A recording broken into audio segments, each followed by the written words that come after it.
The true weather for women. Young women in their April moodiness complain of showers, for they cannot go swimming or to the courts to play tennis. But if they suffer from a gentle blow, what will the storm, the terror of saints, do? If April presses their green tenderness, how will they stand the full weight of the snow? Now they are killing time with darts and chess, and others dancing to the radio, and some for kisses take a turn to guess at names and laugh at tales of love also.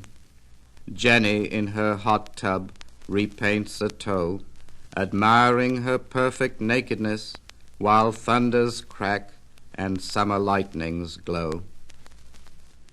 There is one date that they will keep, although they have been often late to come to men, for death hits all such deer with his long bow and drags them by the neck into his den, and there eternally they may complain and tap and gesture in a frantic show and look at summer through a window pane. Wind up the pulse with poppy, sleep them so.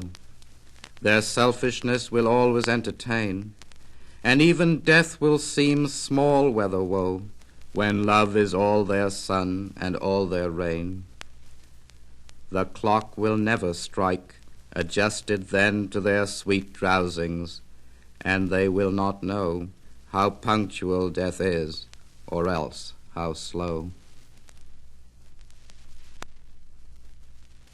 The Man Who Married Magdalene.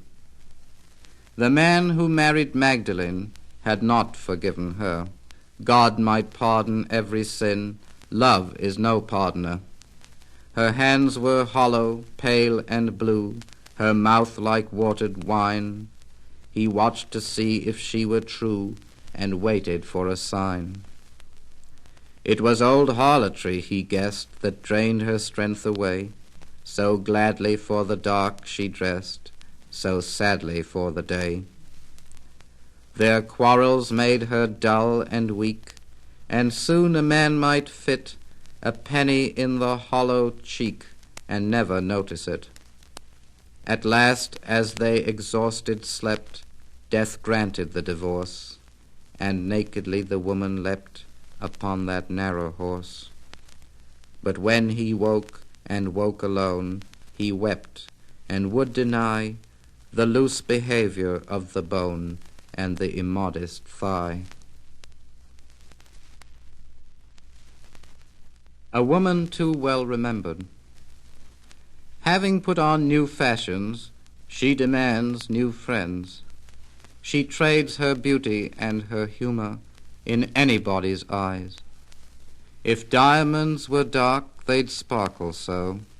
Her aura is the glance of scandal and the speed of rumor. One day, as I recall, when we conversed in kisses, it amused her to transmit what hath God wrought, the message that was first sent under the Atlantic. Nonsense, yet it pleases me sometimes to think of it. Noli me tangere was not her sign.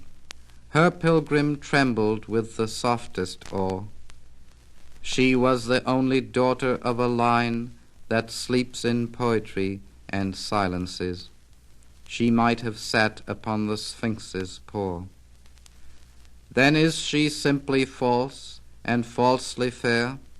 The promise she would break she never made. I cannot say, but truly can compare. For when the stars move like a steady fire, I think of her, and other faces fade. Early in the morning. Early in the morning, the dark queen said, the trumpets are warning there's trouble ahead. Spent with carousing, with wine-soaked wits, Antony, drowsing, whispered, it's too cold a morning to get out of bed. The army's retreating, the fleet has fled, Caesar is beating his drums through the dead. Antony, horses, We'll get away, gather our forces for another day. It's a cold morning, Antony said. Caesar Augustus cleared his phlegm. Corpses disgust us, cover them. Caesar Augustus in his time lay dying, and just as cold as they, on the cold morning of a cold day.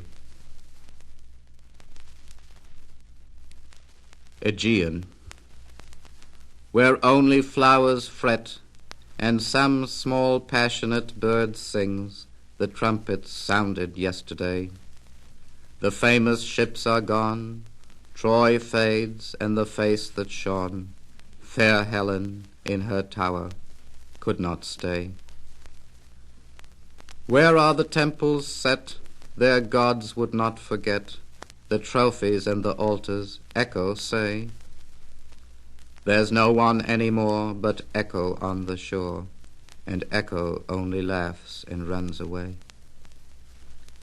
Though still the olive glows like silver, and the rose is glittering and fresh as in their day, no witnesses remain of battles on the plain, and the bright oar and the oar spray.